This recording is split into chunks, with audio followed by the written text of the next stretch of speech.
Here on Campaign Check, we're scrutinising claims made by political parties on the campaign trail. And today, let's look at an important recent story, the floods in the north of England. And Labour's leader, Jeremy Corbyn, there he is, claims the Conservative government's spending on flood defences until 2021 heavily favours London and the south east.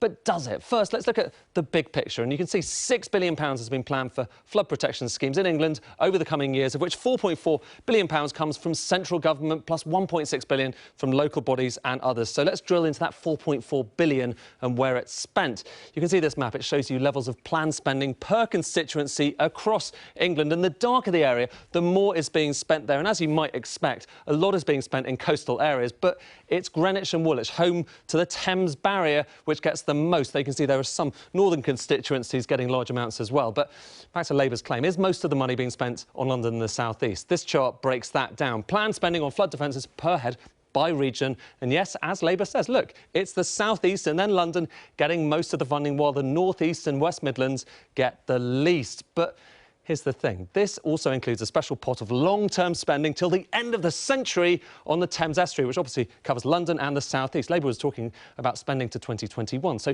what does this chart look like if we just take that period?